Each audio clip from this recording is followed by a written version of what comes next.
حضرت سلیمان علیہ السلام کی وفات کا واقعہ، ایک ایسی موت جس نے جنات کا غرور خاک میں ملا دیا، جو آپ نے پہلے کبھی تفصیل سے نہیں سنی ہوگی۔ یہ داستان ہے اس بادشاہ کی جس کے سامنے پوری کائنات جھکتی تھی۔ جنات جھکتے تھے، ہوائیں جھکتی تھیں، پرندے جھکتے تھے، سمندر جھکتا تھا، لیکن پھر ایک دن ایسا لمحہ آیا جب اس عظیم بادشاہ کی موت کی خبر مہینوں تک کسی کو نہ ہوئی، اور جب خبر ہوئی تو ایک چھوٹی سی دیمک کے ذریعے ہوئی۔ یہ واقعہ ہے حضرت سلیمان علیہ السلام کی وفات کا، اور یہ صرف ایک تاریخی واقعہ نہیں بلکہ قرآن مجید نے اسے ہمیشہ کے لیے اپنے صفحات میں محفوظ کر لیا ہے۔ لیکن دوستو، اس وفات کا واقعہ سمجھنے کے لیے ہمیں پہلے یہ جاننا ہوگا کہ حضرت سلیمان علیہ السلام کی زندگی کیسی تھی، ان کی سلطنت کیسی تھی، اور اللہ نے انہیں کیا کیا عطا کیا تھا، کیونکہ جب آپ یہ جانیں گے تبھی آپ اس وفات کی عظمت اور اس میں چھپے اللہ کے منصوبے کو سمجھ پائیں گے۔ ایک ایسا دربار لگتا تھا جس کی مثال پوری انسانی تاریخ میں نہیں ملتی تھی۔ ایک طرف انسانوں کا لشکر ہوتا، دوسری طرف جنات کا لشکر، تیسری طرف پرندوں کا لشکر، اور درمیان میں ایک تخت جس پر بیٹھا ہوتا وہ شخص جسے اللہ نے پوری کائنات کا حاکم بنایا تھا۔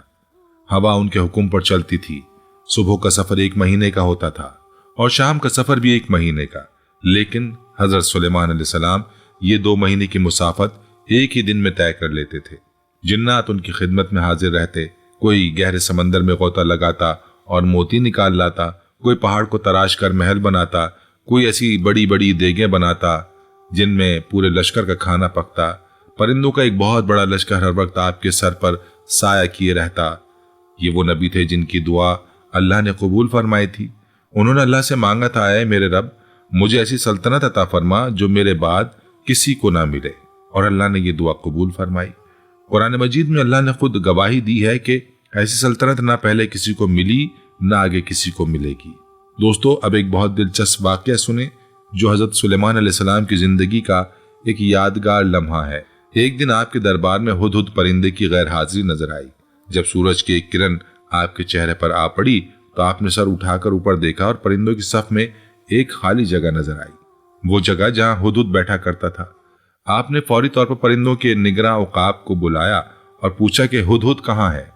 عقاب نے ادب سے عرض کیا، اے اللہ کے نبی، مجھے اس کے بارے میں کوئی علم نہیں، میں نے اسے کہیں نہیں بھیجا۔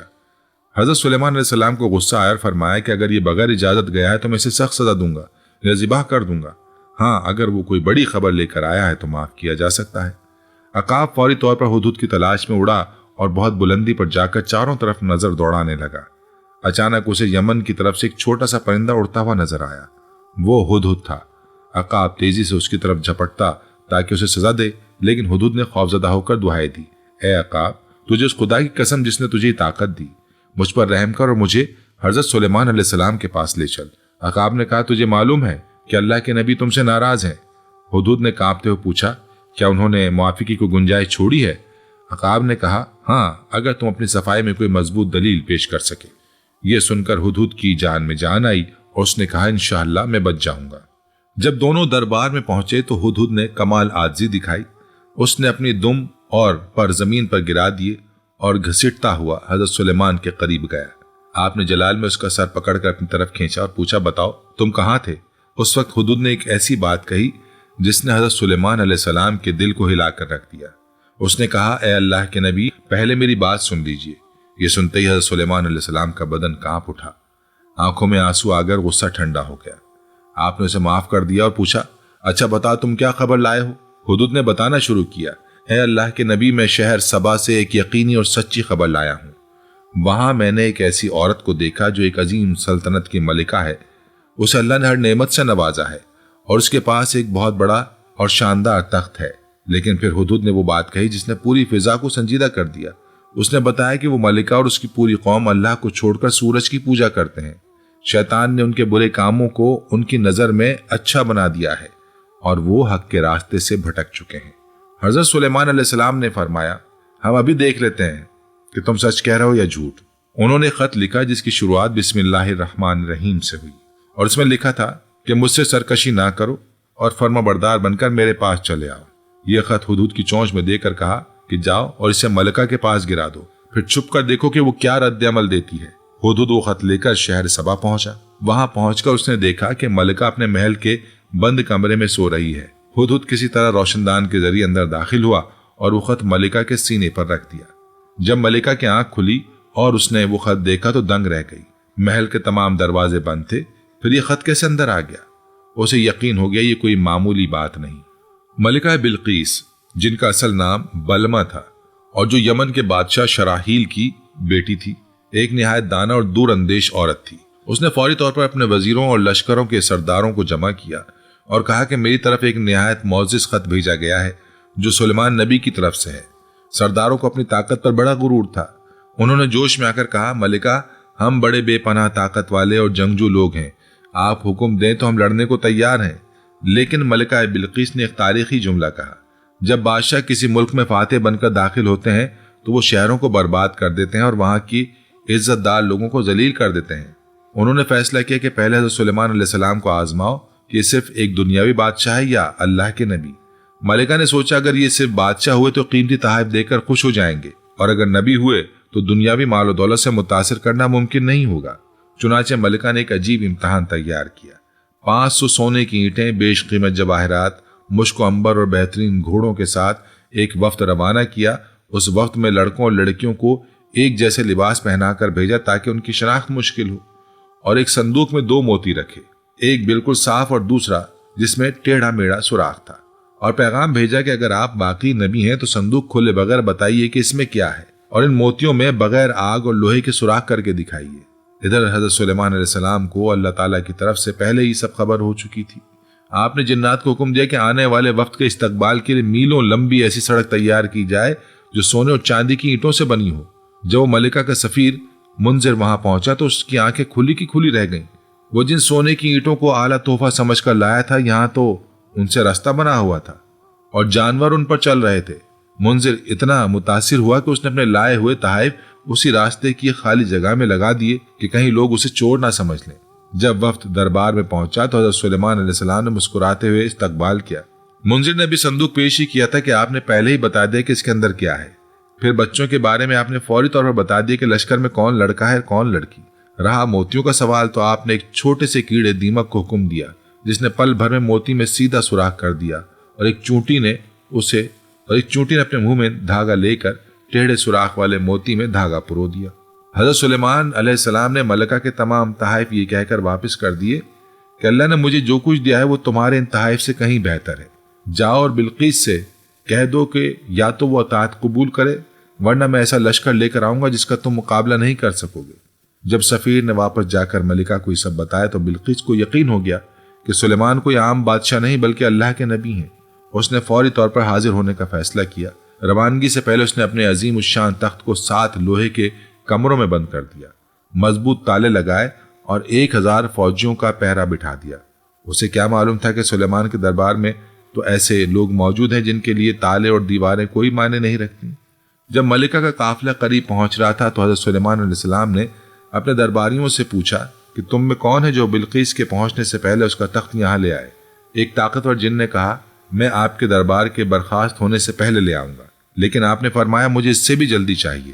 تب آصف بن برخیہ کھڑے ہوئے جن کے پاس کتاب کا علم اور اسم اعظم تھا۔ انہوں نے کہا، اے اللہ کے نبی، میں آپ کی پلک جھپکنے سے پہلے وہ تخت یہاں لا کر حاضر کروں گا۔ ابھی حضرت سلیمان علیہ السلام نے آنکھ جھپکی ہی تھی کہ وہ عظیم الشان تخت جو میلوں دور 7 تالوں میں بند تھا دربار میں موجود تھا۔ یہ دیکھ کر آپ پکار اٹھے، ھذا من فضل ربی، یہ میرے رب کا فضل ہے۔ ملکہ بلقیس جب پہنچی تو حضرت سلیمان علیہ السلام نے جنات کو ایک اور حکم دیا تھا جس کی مثال انسانی تاریخ میں نہیں ملتی۔ آپ نے ایک ایسا محل تیار کروایا تھا جو پورے کا پورا شیشے سے بنا ہوا تھا۔ اس محل کے صحن میں فرش کے نیچے پانی بہتا تھا جس میں مچھلیاں تیر رہی تھیں، لیکن اوپر صاف شفاف شیشہ لگا تھا۔ دیکھنے والے کو لگا کہ وہ پانی پر چل رہا ہے۔ جب ملکہ بلقیس اس عالی شان محل میں داخل ہوئیں تو دنگ رہ گئیں۔ جیسے ہی وہ صحن میں پہنچیں انہیں لگا کہ سامنے گہرا پانی ہے جس میں موجیں اٹھ رہی ہیں۔ انہوں نے گیلے ہونے کے ڈر سے اپنے کپڑے تھوڑے سے اوپر کر لیے۔ تب حضرت سلیمان علیہ السلام نے مسکراتے ہوئے فرمایا، اے بلقیس گھبراؤ نہیں، یہ پانی نہیں بلکہ صاف شفاف شیشہ ہے۔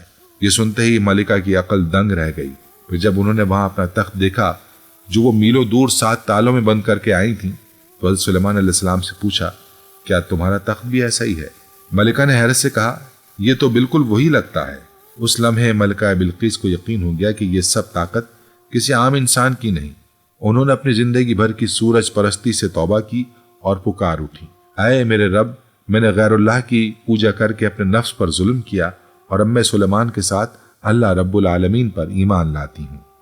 دوستو، یہ پوری داستان اس لیے سنائی کہ آپ کو اندازہ ہو کہ حضرت سلیمان علیہ السلام کی زندگی کتنی واقعات سے بھری ہوئی ہے، جن کے دربار میں ملکائیں حاضر ہوتی تھیں، جن کے اشارے پر تخت منتقل ہوتے تھے، جن کے حکم پر جنات سمندر کی گہرائیوں میں اترتے تھے، اور پھر اس عظیم بادشاہ کی زندگی میں ایک ایسا لمحہ بھی آیا جو ہمیں یاد دلاتا ہے کہ اللہ اپنے پیاروں کو بھی کبھی کبھی تنبیہ کرتا ہے۔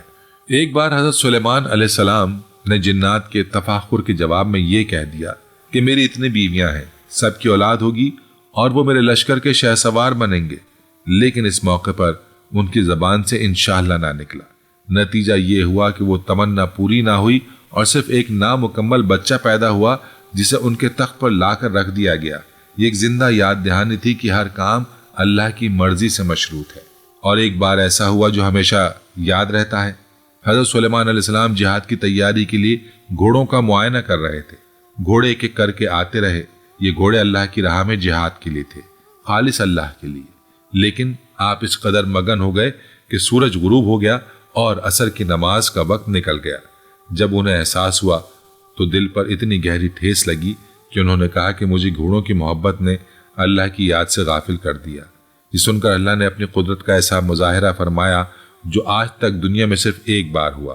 ڈوبا ہوا سورج دوبارہ افق پر نمودار ہو گیا تاکہ اللہ کا نبی اپنی عبادت وقت پر ادا کر سکے۔ تاریخ میں اس واقعے کو رجعت شمس کہتے ہیں۔ ذرا سوچئے، اللہ نے اپنے نبی کی خاطر سورج کو پلٹا دیا۔ اب دوستو، اس کے بعد وہ لمحہ آتا ہے جس کے لیے آج کی پوری گفتگو ترتیب دی گئی ہے۔ حضرت سلیمان علیہ السلام اپنے سلطنت کے عروج پر تھے۔ بیت المقدس کی تعمیر جاری تھی، وزیم مشان عبادت گاہ جو مسلمانوں کا قبلہ اول ہے۔ جنات دن رات کام میں مگن تھے۔ کوئی بڑے بڑے پتھر تراش رہا تھا، کوئی اونچی اونچی دیواریں اٹھا رہا تھا، کوئی محرابیں بنا رہا تھا، کوئی بڑے بڑے حوض تیار کر رہا تھا، کوئی طویل ستون کھڑے کر رہا تھا۔ ہر طرف بھاری بھرکم کام جاری تھا، اور جنات کے دل میں ایک ہی خیال تھا کہ نبی خدا ہمیں دیکھ رہے ہیں، کام میں کوتاہی نہیں کرنی۔ ان دنوں حضرت سلیمان علیہ السلام کا معمول تھا کہ وہ اپنے محراب عبادت میں جاتے، اپنی لاٹھی پر ٹیک لگاتے اور اللہ کی عبادت میں مشغول ہو جاتے۔ ان کا وہ محراب ان کے محل کے خاص حصے میں تھا، ایک ایسی جگہ جہاں وہ دنیا کے شور سے دور ہو کر اپنے رب سے ہم کلام ہوتے تھے۔ پوری کائنات کے حاکم کا یہ حال تھا کہ وہ اپنی لاٹھی کے سہارے کھڑے جھکے ہوئے اللہ کا ذکر کرتے تھے۔ کتنی خوبصورت تصویر ہے، جسے دنیا بادشاہ کہتی تھی، وہ اللہ کے سامنے ایک عاجز بندے کی طرح کھڑا تھا۔ پھر وہ لمحہ آیا جس کا اللہ نے فیصلہ کر رکھا تھا۔